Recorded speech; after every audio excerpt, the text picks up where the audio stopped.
certain degré, un certain pluriculturalisme de l'Algérie et des sociétés du Maghreb, on n'aura pas beaucoup avancé. Il y aura beaucoup de sous-entendus, il y aura beaucoup de complexes, il y aura beaucoup de choses qui n'avanceront pas. Ce qui nous intéresse en fait, c'est qu'il y a un problème, il faut le régler. C'est comme ça. Mais il y a le fossis.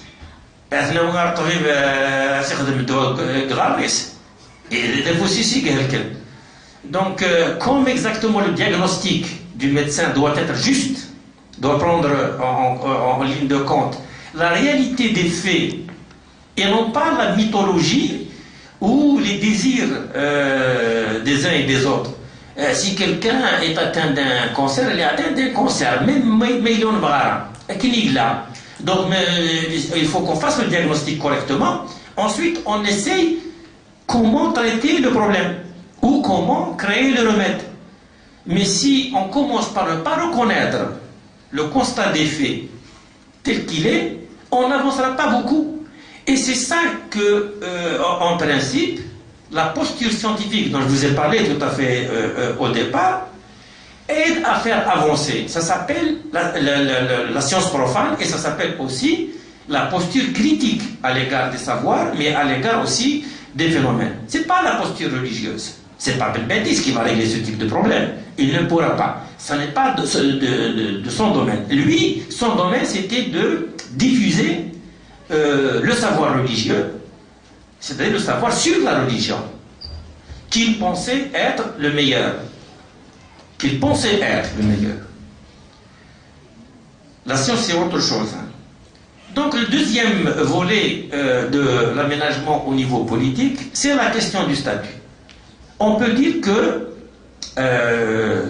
excuse-moi de le dire comme ça, mais il y a eu des générations de militants pour Tamazight dont je ne suis pas.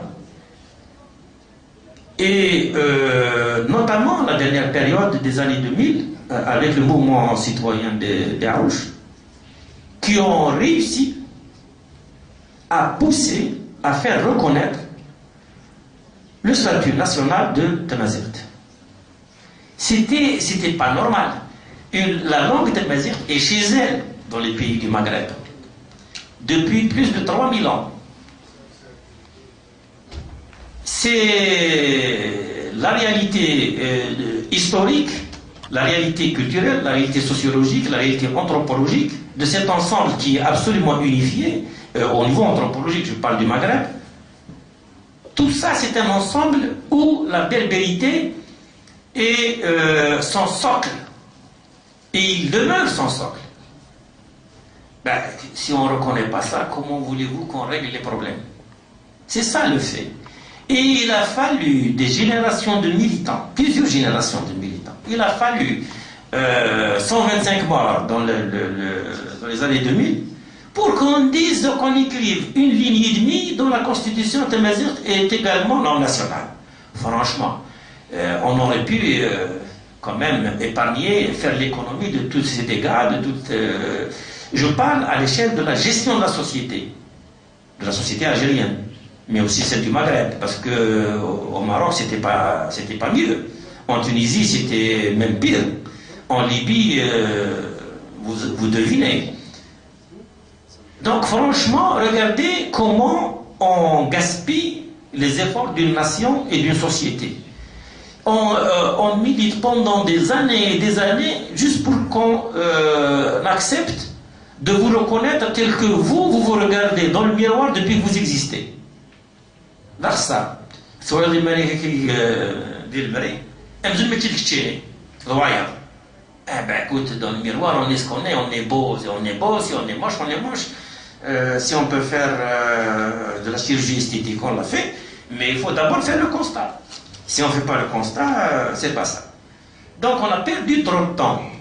On a fait donc l'aménagement du statut, mais c'est pas définitivement clair dans la tête des gens qui gèrent la société et l'État pour l'acceptation du fait plurilingue en Algérie, mais j'espère que ça va venir.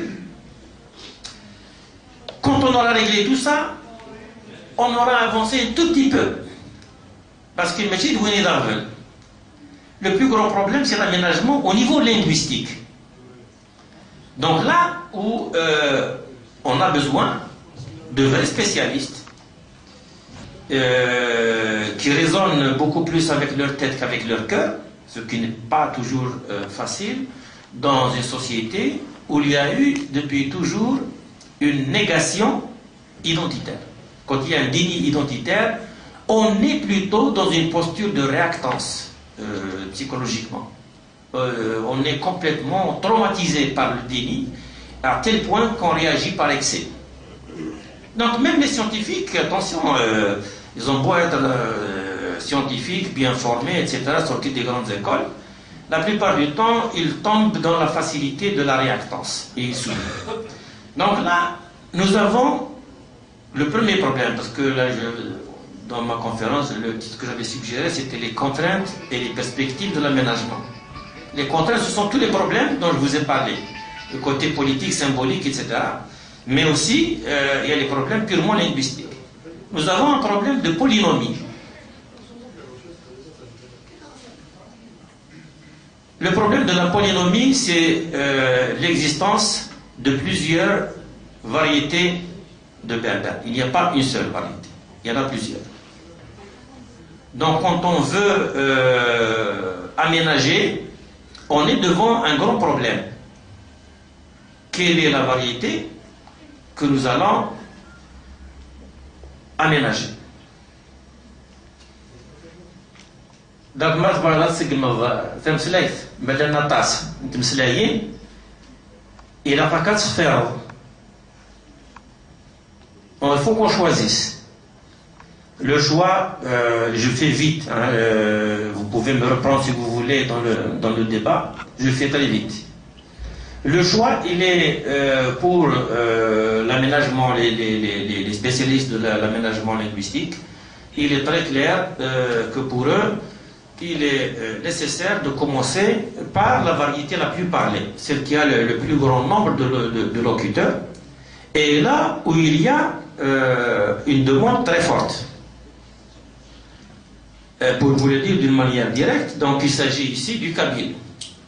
Le kabyle a peut-être quelque chose comme 4 millions de locuteurs, les statistiques des portugais, peut-être plus, on ne sait pas, on ne nous laisse pas faire des statistiques. De toute façon, c'est un problème tabou dans tous les pays du Maghreb. C'est les seuls pays de la planète où, avec l'Égypte, où il y a un tabou par rapport à la question du nombre de locuteurs. Donc par rapport au Chaouia qui pourrait s'installer dans la deuxième position, le Mozambique qui est peut-être sont autour de 300 000 et les Touaregs à peu près dans la même taille. Donc on voit très bien que c'est le kabyle qui l'emporte du point de vue du nombre de locuteurs. D'un autre point de vue, quand on voit la demande de reconnaissance de la langue, c'est beaucoup plus dans le domaine kabyle qu'il y a une demande qu'ailleurs. Ailleurs, à la limite, on ne s'intéresse pas beaucoup à ces questions-là. Donc il y a un problème de polynomie.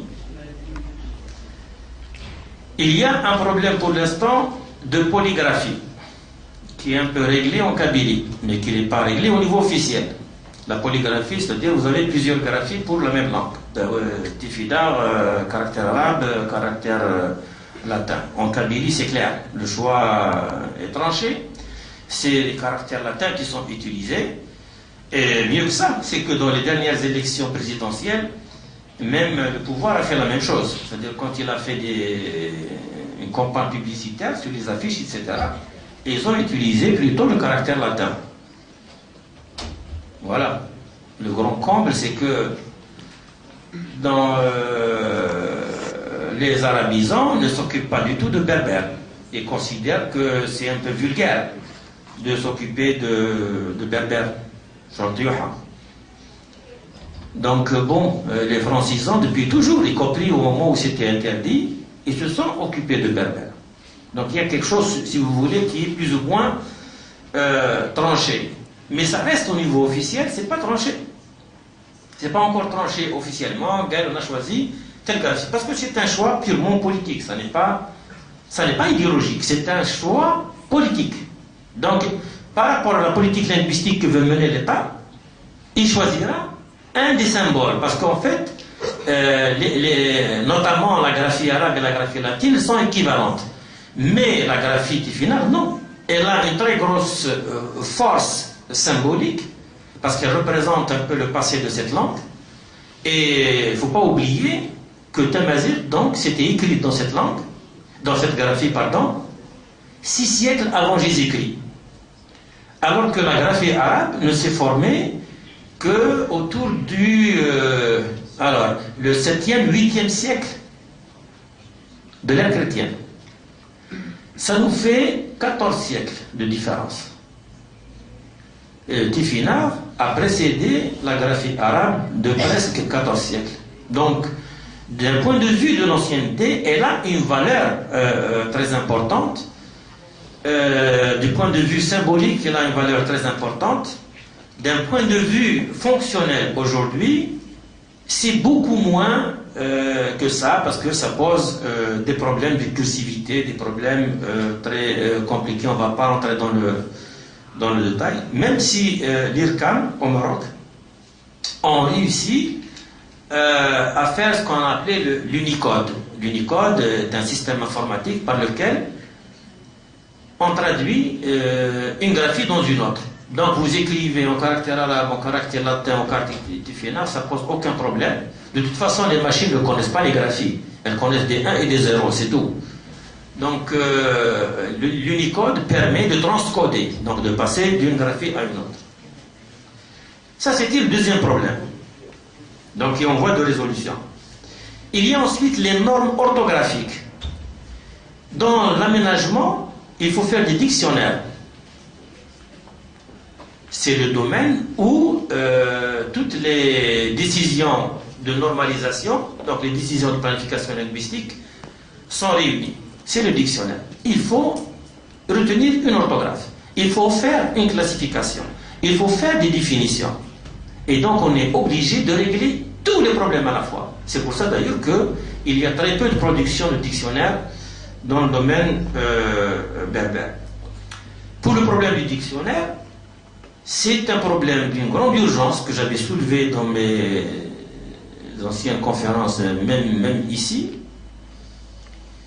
Si on ne fait pas de dictionnaire du kabyle moderne, on ne fait rien. On n'aura rien fait. Si on continue à citer uniquement les anciens dictionnaires qui ont été faits au 19e siècle et au début du 20e siècle, on n'aura pas avancé beaucoup. On serait resté exactement comme le cas de la langue arabe qui est resté au 13e, 14e siècle de l'ère chrétienne. Les dictionnaires arabes n'ont pas évolué depuis le 14e siècle de l'ère chrétienne. Nous sommes au 21e.